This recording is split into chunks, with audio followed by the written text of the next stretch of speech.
something.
Hey, what's up Exiles, and welcome back to the channel. In today's video I present to you my Arc Lighting Archmage mana based build. This one was in planning for like 2 weeks. I wanted to take my Arc Lighting Archmage Occultist build and elevate it into a mana focused build that runs the Agnostic Keystone for free regeneration. And this build is very tanky despite not having like high amount of life. So let's talk about this build. It would make sense to go over our 6 link first and then like jump over to the passive tree, because some people doesn't understand how stacking mana works in Archmage builds. So we have Arc Lightning in our main 6 link. It's linked to Archmage support. I have to explain how this one works before going into any item or passive tree node in this build. Archmage makes it so that your base mana cost of supported skills equal to 6% of your unreserved mana. So let's say you have 1000 mana. Now the mana cost of supported skill is 6% of that, which means that it's 60. Now it's the base cost, which means that increasing it by linking gems with high mana multiplier will increase that value starting from the 6%. So you'd want to link skills supported by Archmage with other support gems that has high mana multiplier, so you will drive your mana cost as high as possible. Now why would you want that? It would make sense as we go over to the second half of this gem. It makes it so that supported gems gain flat added lightning damage equal to 127% of their mana cost if mana cost is not higher than the maximum mana you could spend. Meaning that you can scale mana cost even higher, and as long as your total mana cost isn't higher than your maximum mana, this gem will give you flat added lightning damage equal to your mana cost, your final mana cost, not the base 6%. So you will have the base 6% mana cost, and you will try to drive it up by using support gems with the highest mana multiplier. So our mana cost in this build is almost 50% for our maximum mana, which means that this gem provides like almost 7000 flat added lightning damage to supported skill. Just to put this into perspective, added lightning gem gives you between 1 to 400 added lightning damage, which is around 200 on average. This gem with 10,000 mana will give you around like 6 to 7,000 flat added lightning damage to supported skill. And that's insane from a single support gem. The only thing you have to do is to stack mana. Now, when I have realized this, I have understood that I need to play this build with an ascendancy that supports mana. For that, I had two options. I either go a Hierophant or I go a Trickster. A Trickster will require you to have some energy shield. I don't really want to have an energy shield in the upgraded version because I want to run the Agnostic Keystone. I will get over what this does once I go to the tree section. My second option was going Hierophant. Hierophant gives you lots of mana. It gives you 10% damage taken from mana before life. But the problem is that Hierophant variant cuts your mana cost in half. And that's not really something you would want in an Archmage build, because remember, the added lightning damage is based on your mana cost. And by reducing your mana cost to half, you cut the flat added lightning damage to half. And that's not something we would want in a build that uses Archmage. So my last option was going E-Scion. Selecting the Hierophant Ascendancy from inside the Scion gives you all the nice mana bonuses without having to worry about the 50% less mana cost of skills. And aside from the mana support, we get a free half ascendancy, which we have lots of viable options to take. You can go half an occultist, which is not recommended, but you will gain the +1 curse that we had on the previous version of this build. So you could maintain the same configuration you had with double curses, or you can be creative and go with like an assassin. You could go with a defensive ascendancy like the Juggernaut. You just like go pure mana investment, and you have extra passive points from the Scion Ascendancy to invest into more mana nodes on the passive tree. So we ended up upgrading from 6,000 mana to like 10,000 in addition to be able to sustain Righteous Fire because we have the Agnostic Keystone. The only downside is that we no longer have like lots of power charges, but we make up for it because this build deals twice as much damage compared to the previous version, which used to be an occultist. As I said, we have our Scion. We are half a Hierophant for two reasons: because we want to path of the Templar so that we can allocate the small part of our gigantic passive tree. It requires you to start from the Templar side because pathing over here isn't really that efficient. As you can see, they are just like useless travel nodes, and we would want to be efficient with our passive points. It's for that reason we path to Hierophant, because we would want Path of the Templar. The second reason is that Hierophant gives you again mana and some Mind Over Matter and some spell damage with Arcane Surge. We have Arcane Surge in our main 6 link, so that's permanent 20% increased spell damage with Arcane Surge. Now, the second half is Juggernaut. It really doesn't matter what's your second half of the Ascendancy. I started with an Assassin. Assassin gives you base crit. It gives you a elusive. Both are nice buffs, but then I have realized that stuns are so annoying that I had to go with the Juggernaut, because with high mana cost you don't want to be interrupted while casting.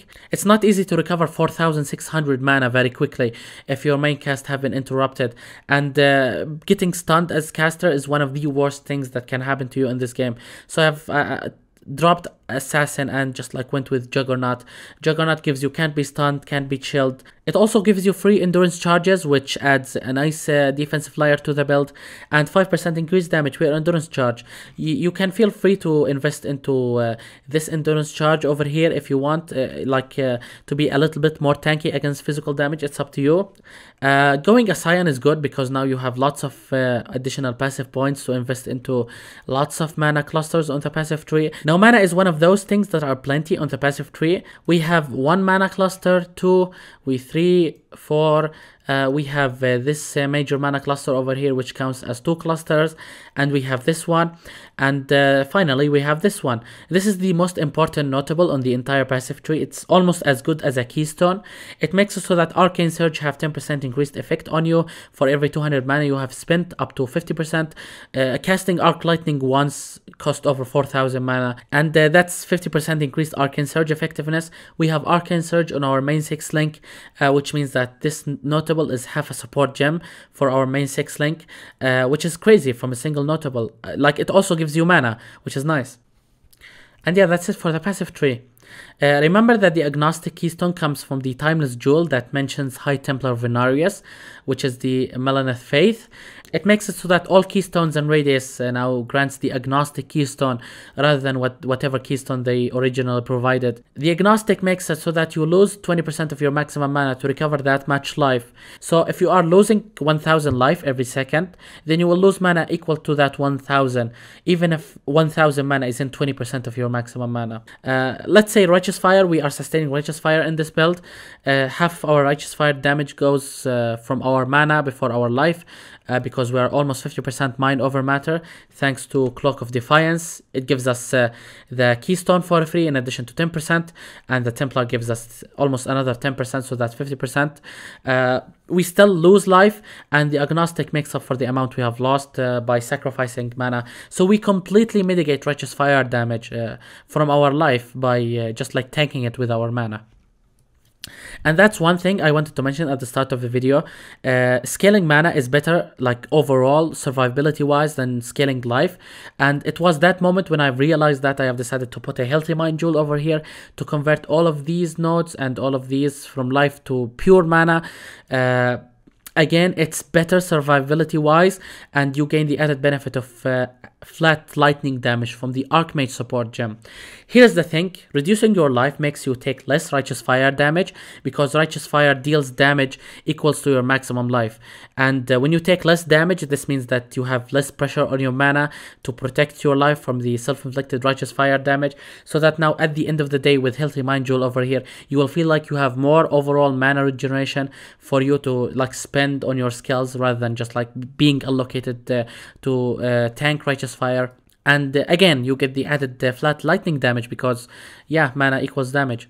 Now, the last thing I want to talk about is your oil enchantment on your amulet. We go with Crusader. Crusader makes it so that modifiers to increase maximum mana now applies to your damage, like overall damage, attack, and spell at 30% of their values.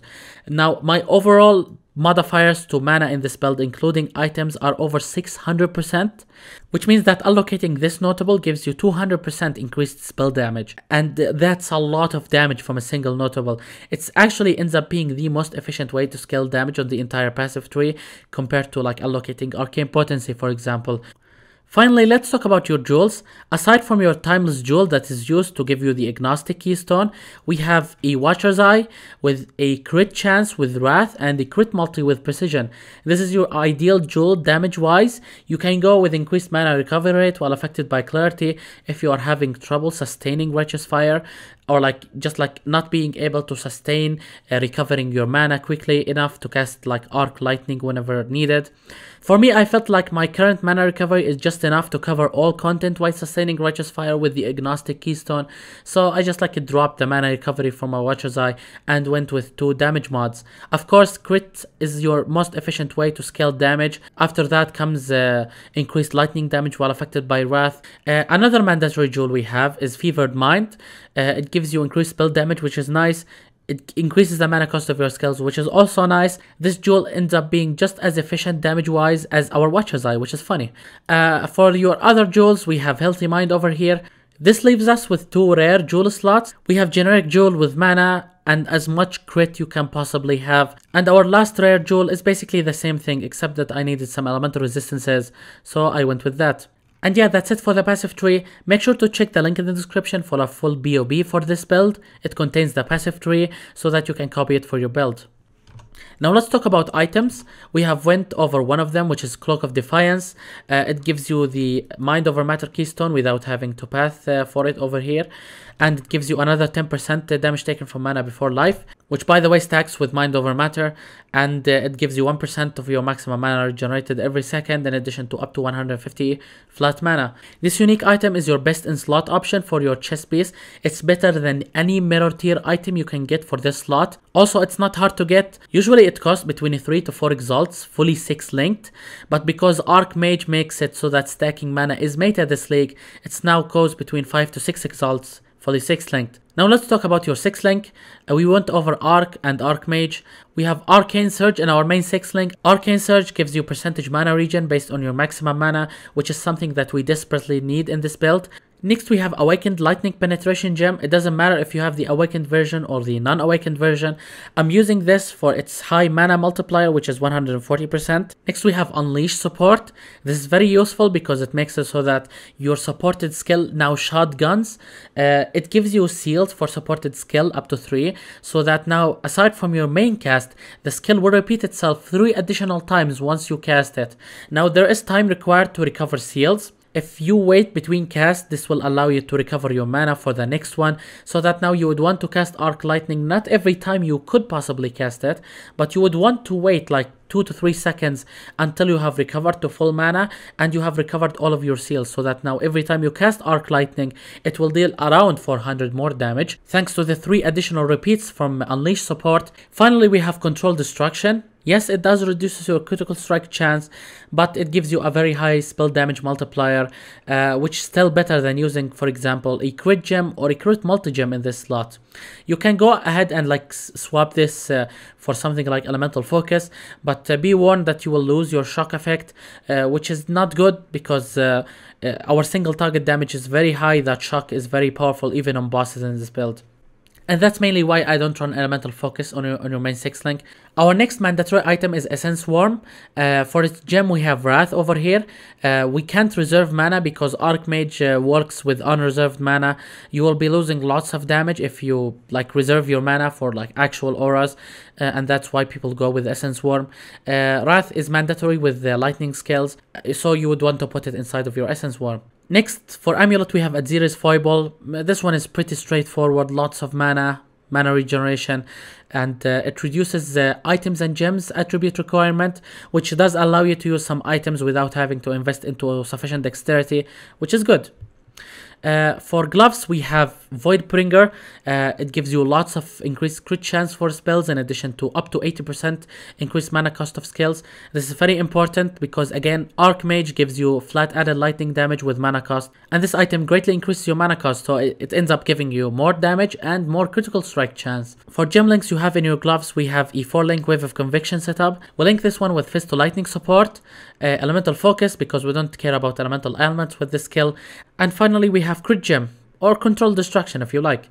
Next, for your other ring, we have an Assassin's Mark rare ring. You can get Assassin's Mark curse on hit from shaped base rings. This one is good because it gives you flat crit chance against enemies affected by the curse. It also makes enemies takes up to 20% increased damage from critical strikes, so that's straight up more damage dealt to them. And it gives you power charges if you have killed enemies affected by this curse. For other mods you need on this ring, try to have both life and mana on this ring, and for crafts you can craft damage or +1 minimum frenzy charges. If you had enough empty affixes, then you can just like multi-mod both, just like what I have done over here. For your belt, you are going with a belt with increased mana recovery rate. This is a top priority for you. You will try to craft yourself an end game belt with this mod, and being a Stygian Vice with life, mana, resistances.